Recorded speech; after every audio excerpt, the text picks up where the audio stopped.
বাহিরের চোখ, বাহিরের কান, এগুলোর ভিতরেও একটা ভিতরের চোখ আছে, ভিতরের কান আছে। ওইটা যার জিন্দা আছে তার কলবে আল্লাহর নূর আছে ইনশাআল্লাহ।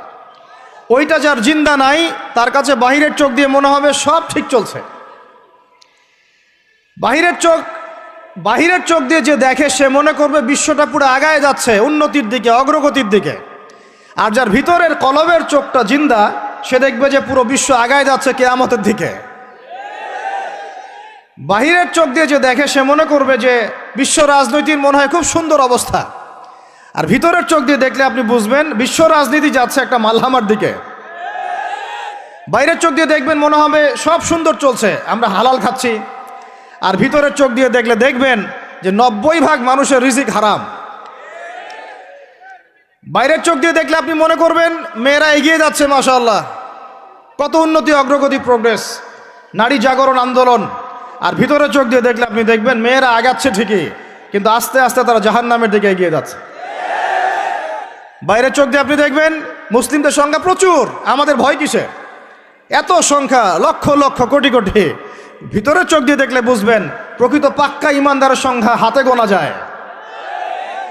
বাইরের চোখ দিয়ে দেখলে মনে হবে যে অনেকে তো বিশুদ্ধ আকীদার দাওয়াত দিয়ে বেড়াচ্ছে। ভিতরের চোখ দিয়ে দেখলে বুঝবেন এটা মুনাফিকি মানহাজ চালু করেছে। বাইরের চোখ দিয়ে দেখবেন মনে হবে যে মুসলমানরা হয়তো নির্যাতিত হচ্ছে, ওরা কখনো ঘুরে দাঁড়াতে পারবে না, ওরা মনে হয় শেষ হয়ে যাবে। ভিতরের চোখ দিয়ে দেখলে বুঝবেন মুসলমানরা অচিরেই বাইতুল মুকাদ্দাস জয় করবে ইনশাআল্লাহ। তা আমি বুঝাতে চাচ্ছি বাইরের চোখ আর ভিতরের চোখ এক। ভিতরের চোখ খুলবে কোন সূরায়? ওই সূরার মধ্যে কয়টা গল্প আছে? তার মধ্যে একটা হচ্ছে নবী মূসা এবং খিদির আলাইহিস সালামের গল্প। এইটা একটু শেয়ার করতে চাই, লোভ সামলাতে পারছি না, করব। নবী মূসা আলাইহিস সালাম একদিন বক্তব্য দিচ্ছেন। কি দিচ্ছেন? বক্তব্যকে আরবিতে খুতবা বলা হয়। তো একজন দাঁড়িয়ে বললেন, বনু ইসরাইলদের একজন, হে ইয়া মূসা, আপনি তো চমৎকার একটা বক্তব্য দিয়েছেন, আপনার চেয়ে কোনো জ্ঞানী মানুষ কি পৃথিবীতে এখন আছে? নবী মূসা আলাইহিস সালাম বলছেন, না, আমার জানা মতে আমার চেয়ে কোনো জ্ঞানী মানুষ এখন পৃথিবীতে নাই। স্বাভাবিক, কারণ তিনি তখন নবী, নবীর কাছে আল্লাহর ওহী আসে, তিনি সবচেয়ে জ্ঞানী হবেন, স্বাভাবিক। আল্লাহ রাব্বুল আলামিন বললেন, মূসা, তোমার চাইতেও জ্ঞানী আমার এক বান্দা আছে। বলেন সুবহানাল্লাহ। নবী মূসা আলাইহিস সালাম যখনই শুনতে পারলেন যে আমার চেয়েও জ্ঞানী একজন বান্দা আছেন, তিনি বললেন যে আমি তার সাথে দেখা করতে চাই, আমি তার সাথে দেখা করতে চাই। যুবকরা শোনেন, জ্ঞানী মানুষের সন্ধান পাওয়ার পরে নবী মূসা নবী হয়েও দূর দূরান্ত সফর করেছেন ওই জ্ঞানী মানুষের সাথে সাক্ষাৎ করার জন্য। তো আপনারা রেডিমেড ইসলাম চান, আপনারা ফেসবুক শরীফে ইসলাম চান, ইউটিউব শরীফে ইসলাম চান, কিন্তু সফর করে, কষ্ট করে, পরিশ্রম করে আলেম ওলামা পর্যন্ত পৌঁছাতে চান না। 3 ঘন্টা বক্তব্য শুনতে রাজি আছেন, কিন্তু আপনারা 3 ঘন্টা কোরআন তেলাওয়াত করতে চান না। এই কি সমস্যা? আমাকে রাগ হইতে বাধ্য করেন না, রাগ করতে বাধ্য করেন না। রাগ হইলে আমি নিজেকে কন্ট্রোল করতে পারি না। বসেন, ওখানে বসে যান।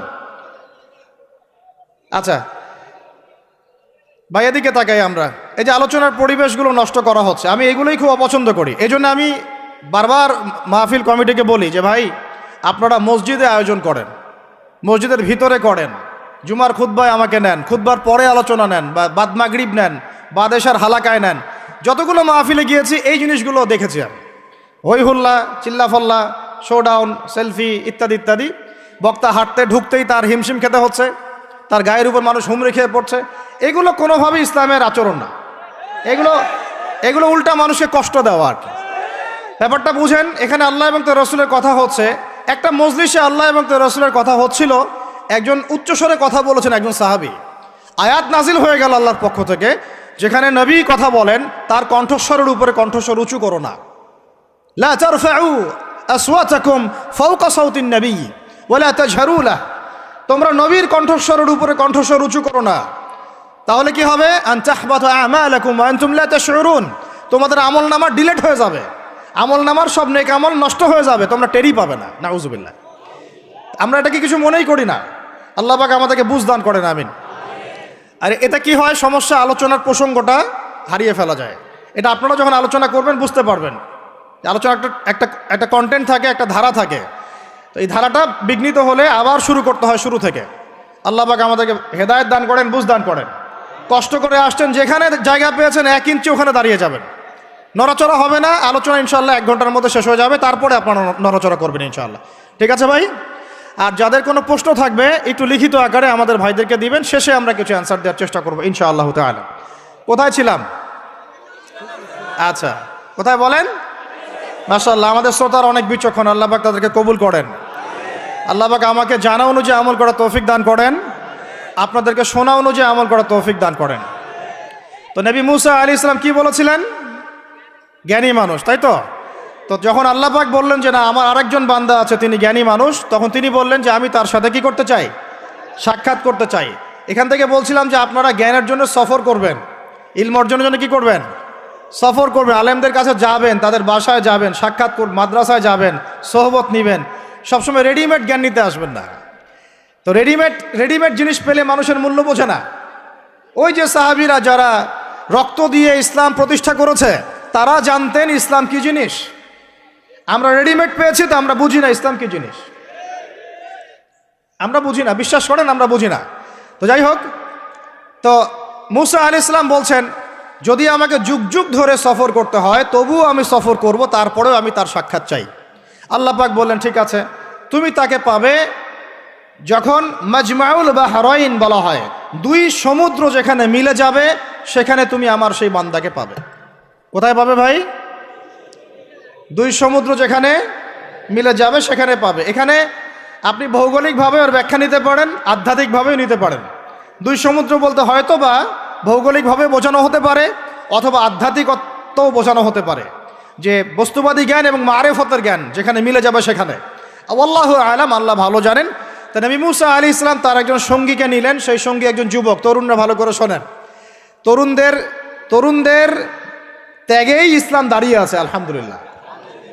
এই তরুণরা যদি এই স্মার্টফোন, এই পাবজি, এই ফ্রি ফায়ার, এই মেয়ের প্রতি আসক্তি, ফ্রি মিক্সিং, এই মাদক, এগুলো ছেড়ে দিতে পারে, দিয়ে নামাজি হয়, কোরআনওয়ালা হয়, ওলামায়ে কেরামের সাথে পরামর্শ করে চলে, উম্মার জামার মধ্যে থাকে, একটা ইমারার মধ্যে থাকে, ইনশাআল্লাহ আল্লাহর জমিনে আল্লাহর দিনের একামত কেউ ঠেকাতে পারবে না ইনশাআল্লাহ। দুঃখজনক হচ্ছে আপনারা সেখানে নাই, কিন্তু আপনারা আবেগে আছেন, আবেগ প্রদর্শন করছেন, বিবেক দিয়ে চিন্তা করছেন না, সমালোচনা বেশি করছেন, নিজে কোনো কাজ করছেন না, লেখালেখি করছেন, অনলাইনে বসে আছেন, সমালোচনা করছেন, শেয়ার দিচ্ছেন, লাইক দিচ্ছেন, কিন্তু আপনি আয়নার সামনে দাঁড়ায় চিন্তা করবেন, নিজেকে প্রশ্ন করবেন, এই উম্মার পিছনে আমার কি অবদান? এই উম্মাকে বিজয়ী করার পিছনে আমার অবদানটা কি? এই দেশকে উন্নতিতে নিয়ে যাওয়ার জন্য আমার অবদানটা কি? আমি আজ পর্যন্ত কি করেছি? দেখবেন জিরো, রেজাল্ট কি? জিরো। এই কাপুরুষ প্রজন্ম দিয়ে দিন কায়েম হবে না। মুখে কথা বলা অনেক সহজ, এরকম চেয়ারে বসে 2টা লেকচার দেওয়া কঠিন। মুখে বলা অনেক সহজ, একটা কনস্ট্রাকটিভ বই লেখা কঠিন।